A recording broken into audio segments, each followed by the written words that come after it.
अगर आपको भी जानना है कि आपका बेडरूम किस डायरेक्शन में होना चाहिए और किस डायरेक्शन में नहीं, और किस डायरेक्शन का बेडरूम आपको क्या देता है, या आपकी इच्छाएं कौन सी डायरेक्शन का बेडरूम पूरी करने वाला है, तो ये वीडियो आपके लिए है। इस वीडियो में एंड तक बने रहिएगा, क्योंकि आज मैं आचार्य प्रीति सिंघल फ्रॉम वास्तु की आपको बताने वाली हूं कि कौन से बेडरूम आपके लिए सबसे ज्यादा फ्रूटफुल रहने वाले हैं।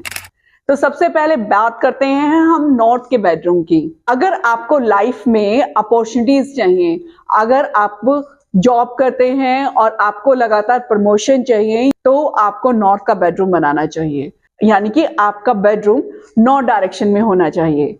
कई बार नॉर्थ के बेडरूम में ये प्रॉब्लम आती है कि हम नॉर्थ की साइड सिर करके नहीं सो सकते, क्योंकि वहां से कुछ मैग्नेटिक इश्यूज आ सकते हैं। तो इसलिए आप ट्राई करें कि जब आप बेड लगाएं नॉर्थ डायरेक्शन के बेडरूम में, तो आपका सिर नॉर्थ एग्जैक्ट नॉर्थ में ना हो। अगर आप थोड़ा सा सोने का अरेंजमेंट कुछ इस तरह से कर सकते हैं कि आप अपने सिर को नॉर्थ की बजाय साउथ में या ईस्ट वेस्ट किसी भी जोन में प्लेस कर सकते हैं, तो वो ज्यादा अच्छा रहेगा। फिर इसके बाद आता है नॉर्थ नॉर्थ ईस्ट और नॉर्थ ईस्ट। ये दोनों ही डायरेक्शंस बेडरूम के लिए बिल्कुल अच्छी नहीं होती, और खास तौर से कपल के लिए तो बिल्कुल भी नहीं। हाँ, अगर आपके घर में वृद्ध हैं तो उनको वहां पर सुला सकते हैं, उनके लिए कोई प्रॉब्लम नहीं है। आप यहाँ पर गेस्ट रूम भी बना सकते हैं, और या अगर आपके घर में छोटे बच्चे हैं तो उनका रूम भी आप वहां बना सकते हैं। पर अपना बेडरूम बनाने से बचें, वहां की एनर्जी उतनी अच्छी नहीं होती है कि जो आपको आगे बढ़ा पाए। इसके बाद आता है east north east. East north east में आप अपना बेडरूम बना सकते हैं, क्योंकि ईस्ट नॉर्थ ईस्ट के बेडरूम जो होते हैं बहुत ज्यादा हैप्पीनेस देते हैं। आपने बहुत सारे लोग ऐसे देखे होंगे ना, जो हमेशा हर स्थिति में खुश रहते हैं। आप कभी भी चेक कीजिएगा, उनका बेडरूम ईस्ट नॉर्थ ईस्ट में ही होगा, क्योंकि यहाँ पर रहने वाले लोग हर परिस्थिति में खुश रहते हैं। तो ईस्ट नॉर्थ ईस्ट भी बहुत अच्छी डायरेक्शन है आपके बेडरूम के लिए। फिर आता है ईस्ट जोन। अगर आप कोई पॉलिटिशियंस हैं और आपका बहुत ज्यादा आपको पब्लिक से रिलेटेड काम है, तो ये ईस्ट का बेडरूम आपके लिए बहुत अच्छा है, क्योंकि ईस्ट का बेडरूम आपकी पब्लिक रिलेशंस को बहुत ज्यादा बढ़ा देता है। जो लोग ईस्ट के बेडरूम में रहते हैं, अक्सर उनके सोशल सर्कल्स बड़े होने लगते हैं। तो अगर आपको भी अपने सोशल सर्कल्स को बड़ा करना है, बढ़ाना है, और अपनी पब्लिक रिलेशनशिप्स को बढ़ाना है, तो आप इसका बेडरूम ले सकते हैं और इसमें अपनी बेडरूम बना सकते हैं। इसके बाद आता है east south east. East south east churning की जोन है, और हम इसको बेडरूम के लिए बिल्कुल भी रिकमेंड नहीं करते, क्योंकि इस साउथ ईस्ट में अगर आप अपना बेडरूम बनाएंगे तो बेकार की बातें आपके दिमाग में बार बार घूमती रहेंगी, जिसकी वजह से आपको एंजाइटी हो जाएगी और आप हमेशा एक खास तरह की फ्रस्ट्रेशन में रहेंगे। तो इस साउथ ईस्ट में बेडरूम अलाउड नहीं है। इसके बाद आता है south east. South east direction वैसे तो कैश फ्लो की डायरेक्शन होती है, पर ये वो झील भी होती है जो कि आपको काम में लगाए रखती है। तो अगर कहीं भी आपको ऐसा फील होता है कि मैं अपने रूम में बहुत ज्यादा लेथार्जीनेस फील करता हूँ और मुझे यहाँ पर लेजीनेस फील होती है, मैं काम में उतना ध्यान नहीं लगा पा रहा हूँ, तो आप अपने रूम को साउथ ईस्ट में शिफ्ट कर लीजिए। अगर आप अपना बेडरूम साउथ ईस्ट में बना लेते हैं, तो आपको लेथार्जीनेस वाली प्रॉब्लम खत्म हो जाएगी और आप लगातार काम कर पाएंगे, क्योंकि ये रूम वो एनर्जी देता है। इसके बाद आता है साउथ साउथ ईस्ट। अगर आप अपने काम में, अपने सोशल सर्कल में अपनी बातों को रख नहीं पाते हैं, आप कॉन्फिडेंटली वो बातें नहीं कर पाते हैं जो आप करना चाहते हैं, तो साउथ साउथ ईस्ट का बेडरूम आपके लिए बहुत अच्छा रहेगा। जब आप इस एनर्जी में 10 से 12 घंटे रहते हैं, तो एक अलग ही तरह का कॉन्फिडेंस आपके अंदर आप फील करते हैं, और अपनी बात को बिना किसी हिचकिचाहट के आप सबके सामने रख पाते हैं। तो साउथ साउथ ईस्ट का बेडरूम आपको स्ट्रेंथ भी देता है और कॉन्फिडेंस भी देता है। फिर आता है साउथ का बेडरूम।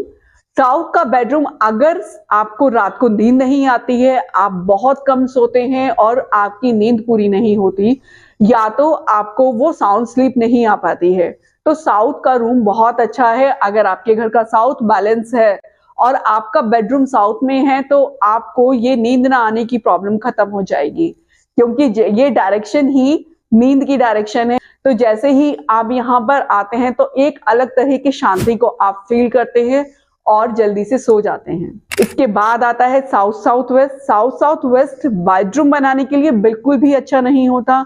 जब आप इस एनर्जी में रहते हैं तो आप देखते हैं कि आपके एफर्ट्स लगातार वेस्ट होते हैं, क्योंकि ये डिस्पोज ऑफ की जोन है और यहाँ बैठकर या यहाँ सोकर आप जो भी कुछ सोचते हैं या कोई प्लानिंग करते हैं तो वो प्लानिंग आपकी डिस्पोज ऑफ होने लगती है और आपको अपने एफर्ट्स का वो रिजल्ट नहीं मिलता जो कि आपको मिलना चाहिए। तो इसलिए साउथ साउथ वेस्ट का बेडरूम बिल्कुल भी अच्छा नहीं होता। फिर आते हैं साउथ वेस्ट में। साउथ वेस्ट जैसे कि स्किल की जोन है और स्टेबिलिटी की भी जोन है। अगर आपको लगता है कि आपके रिश्ते स्टेबल नहीं हैं और आप लगातार आपके यहाँ लड़ाई झगड़े बढ़ रहे हैं और या तो आपकी स्किल्स खराब हो रही हैं, आप अब उनको और बेटर नहीं कर पा रहे हैं, तो साउथ वेस्ट का बेडरूम आपके लिए है। जब आप यहाँ पर सोएंगे तो आप इन दोनों ही फील्ड में एनर्जी को लेंगे और ये दोनों ही प्रॉब्लम आपकी लाइफ से चली जाएंगी। तो साउथ वेस्ट आपको आपकी स्किल्स डेवलप करेगा और साथ साथ आपकी रिलेशनशिप को भी बेटर करेगा। वेस्ट साउथ वेस्ट का जो बेडरूम होता है वो बच्चों के लिए बहुत अच्छा होता है, क्योंकि बच्चे यहाँ पर बिना किसी एफर्ट्स के बहुत इजीली पढ़ लेते हैं, समझ लेते हैं चीजों को और हमेशा याद रखते हैं। साथ साथ वो यहाँ पर सेविंग्स को भी सीखते हैं, क्योंकि अक्सर हम देखते हैं कि बच्चे बड़ों से बहुत जल्दी फिजूल खर्ची जैसी एक आदत को अडॉप्ट कर लेते हैं, जबकि वो कोई अर्निंग भी नहीं कर रहे होते। इतनी छोटी सी उम्र में जब इस तरह की आदतें उनके अंदर डेवलप हो जाती हैं तो बड़े होकर एडजस्ट करने में उनको बहुत प्रॉब्लम आती है। तो इसलिए जब वो वेस्ट साउथ वेस्ट के बेडरूम में सोते हैं तो वो सेविंग्स और पढ़ाई दोनों ही सीखने लगते हैं। तो वेस्ट साउथ वेस्ट का रूम बच्चों के लिए बहुत अच्छा है। फिर आता है वेस्ट का रूम। अगर आपका बिजनेस है और आप लगातार उसमें गेन्स चाहते हैं या तो फिर आप लगातार अपनी विशेस को फुलफिल करना चाहते हैं तो वेस्ट का रूम आपके लिए बहुत अच्छा है। यहाँ पर रहने वाला लगातार आगे बढ़ता है और वो पाने लगता है जो वो चाहता है। फिर आता है west north west. West north west जैसे कि डिप्रेशन की जोन है, तो यहाँ पर भी बेडरूम बिल्कुल अलाउड नहीं होता। जिनके बेडरूम यहाँ पर हैं या जो वेस्ट नॉर्थ वेस्ट की जोन में सो रहे हैं, क्योंकि हमारे यहाँ फ्लैट सिस्टम बहुत ज्यादा पॉपुलर हो गए हैं और फ्लैट सिस्टम में फ्लैट्स बनाते हुए ये नहीं देखा जाता कि बेडरूम कौन सी डायरेक्शन में आ रहे हैं और हम ये देखकर कि मास्टर बेडरूम तो यही है तो हम इसी में ही रह लेते हैं, तो हम अक्सर मास्टर बेडरूम को चूज कर लेते हैं। और मैंने कई केसेस में देखा है कि master bedroom west north west में आ जाते हैं और वहां पर रहने वाला कपल एक अलग तरह के डिप्रेशन में चला जाता है या तो हमेशा ही डिप्रेसिव फील करता है।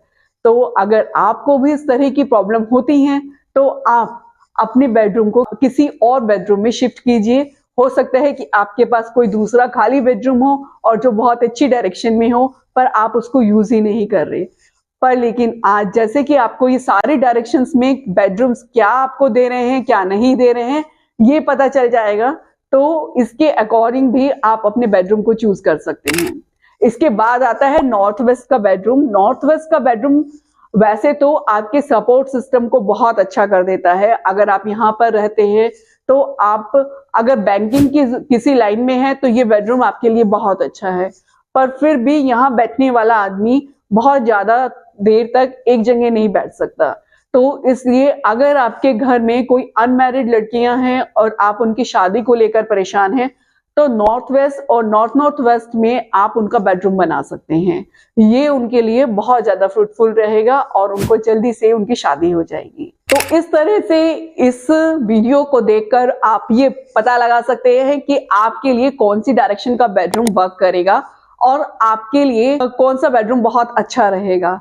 ऐसे ही और भी बहुत सारे वास्तु टिप्स के लिए मेरे चैनल को सब्सक्राइब करना बिल्कुल मत भूलिएगा। और अगर ये वीडियो आपको यूजफुल लगी हो तो इसको लाइक एंड शेयर जरूर कर दीजिए।